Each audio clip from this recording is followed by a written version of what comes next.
Never did I dream that we would be doing this, nor that yesterday's ruling would happen in my lifetime. It makes me even more grateful for the wonderful privilege it has been to be a part of the history of this great human rights movement.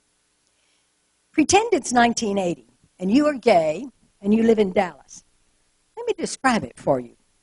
There were just as many gay, lesbian, bisexual, transgendered people then as there are now, percentage-wise. But you would certainly never know it. Neither would you nor your friends admit to being gay. It was dangerous. First, you would almost certainly lose your job.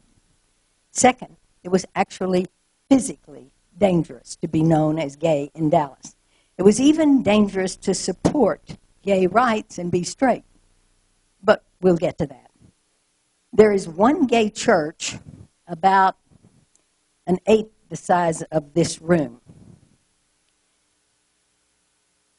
There are a couple of gay bars. The Villa Fontaine was the first, off Live Oak, and the block south of it was the first lesbian bar, sort of in the cellar of a red brick two-story building that was the Bads. But you likely would not go to any of these. It was too risky. The bars were regularly raided, wrecked by the police, and all the occupants carried off to jail. Police were authorized to take the license number of the cars that were parked there, look up the owner, and inform the employers. That meant immediate dismissal. No question, no argument. And then there was a physical danger. Routinely, gays were picked up and beat. One notable one was on Rivershawn Park in the late 80s when some Mesquite high school boys on a Friday decided to harass some gays, a rather common practice for having fun those days. They picked up a couple, took them to the park where they severely injured one and beat the other one to death. That resulted in something that is not my story tonight, but it's worth a comment. Judge Hampton sentenced the boys that were responsible for that beating to a minimum sentence. And when asked why, he openly told the press, "I don't much like queers."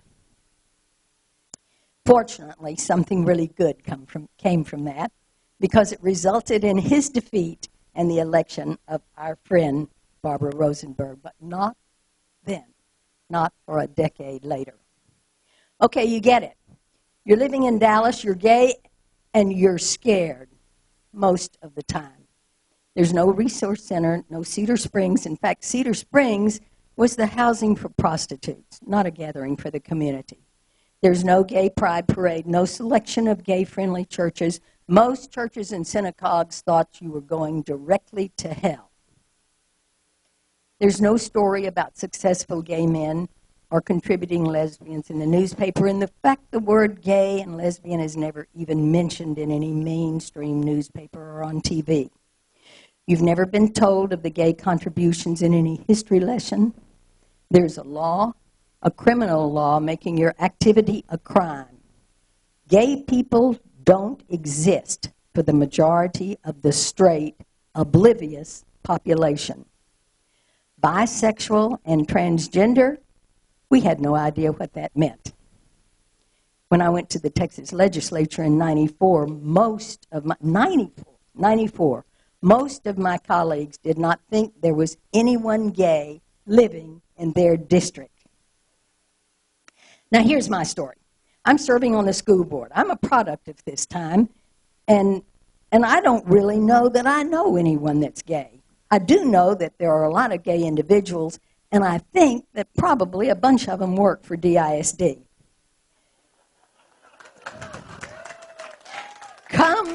Comes one early morning.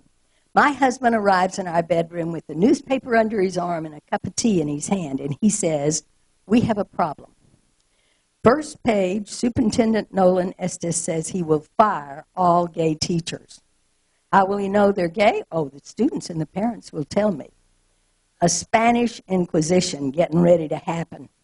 I immediately called Sarah Haskin, the chair of the personnel committee of the board. "Oh, Harriet, don't worry," she assures me. "There couldn't be more than 1 or 2 gay people in TISD. We've really got a big problem," I cry. I hurriedly get to Mountain View, where I work as a research consultant, gripping the steering wheel and yelling at God, "So what do you want me to do now?" You know, the problem I had as an elected official was never that I didn't want to do the right thing. It was mostly knowing what the right thing to do was. When I got to Mountain View, my librarian friend had all the material that she could gather on my desk, and there wasn't much about gay rights and gay issues. I first called my Mountain View counselor, Richard McCrary. Much later, he became president of Brookfield. He had an ex-wife and children, so of course he couldn't have been gay.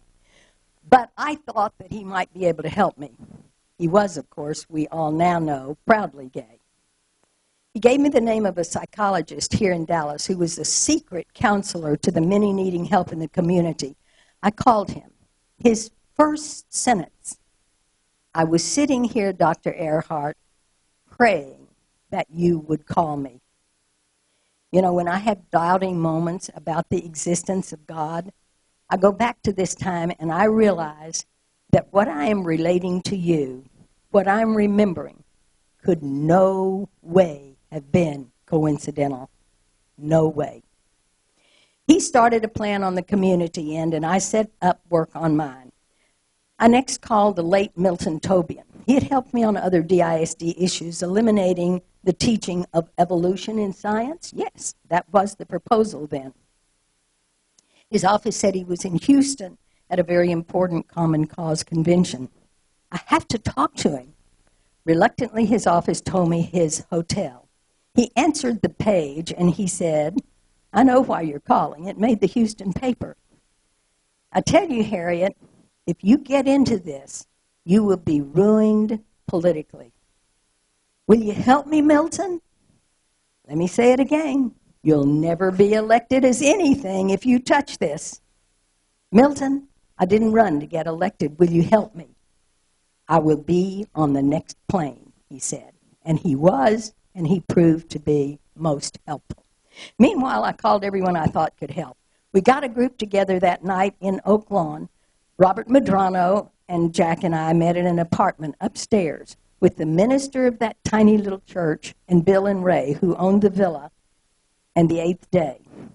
Behind us, in a closed-door closet, was the teacher who had been a part of that original Dallas Morning News story saying there were indeed gay teachers in Dallas. Anonymous, of course. He explained to our little scared band that he taught math, and he'd gone to Sarah Haskin's private school, and he had been selected as Dallas's outstanding teacher, and he was gay. After a few rather awkward moments with us facing away from the closed door that divided us from him, he whipped open the door, stomped out, and said, "I'm Don Baker, and I'm not going to hide anymore." I feel quite privileged that I have actually witnessed someone coming out of the closet. We worked for several hours. Our plan, Robert and I would hand carry a letter, privately talk to every board member. Milton would work with the business community, and the ministers and Bill and Ray would round up some brave members of the community to come to the next board meeting. We got nothing positive from the board members' visit, except that they would not pursue a Spanish Inquisition. Meanwhile, Milton was working with Dallas's big boys. American Airlines was thinking of coming to Dallas, and they told Ebby Halliday's husband, Maurice Akers, that they would not come to Dallas if that was the climate. Board meeting night came the next week without the superintendent. Now, Nolan Estes had flown home from Paris, France, to attend board meetings, but that night, the First Baptist Church had a finance meeting, and he just couldn't miss it. The gay members came to the meeting, indistinguishable but ready to stand and fight if necessary. It never was necessary because the business community had taken care of it. Nothing overtly happened. The superintendent never said he would fire anyone. We got the classroom teachers of Dallas and the teacher union to get the policy changed so that DISD personnel could see their personal files. My remaining years on the board were by far my most enjoyable. I knew everything. I became the deposit for information from the head of the accounting department, many principals, lots and lots of teachers and coaches. I was where any information could go and get channeled to the right place for change. One funny story before I really was trusted in that way, however, the villa was very close to the DISD administration building. I'd been at a particularly difficult board meeting, and rather than call Jack to pick me up, as I usually did, I called Ray at the villa and asked him to come and get me. "I'll tell Jack to meet us," I said. Ray left his bar announcing he was coming to pick me up. Most at the bar didn't care, but those who knew who I was didn't believe him. When I came in, a man sitting at the bar turned white, literally, and ran out, literally, ran out of the bar. "What?" "He's a principal," they said. I literally ran after him, chased him down the block. "Hey, you," I shouted. "I've been working like a by-gosh for you at a very difficult board meeting. The least you could do is buy me a drink." And he did. After that, my board days were actively working for equality. I gave my fancy clothes to some female impersonators when the Pearl Street warehouse was destroyed by fire and destroyed all their gowns. Jack and I went to the reopening, and I was introduced, and I thanked all the DISD personnel that might be there for their service to our children. The next morning, I got a call from the Dallas Morning News reporter. "Just tell me you were not at a gay bar last night, that you did not give your clothes to the entertainers, that you did not thank the DISD staff.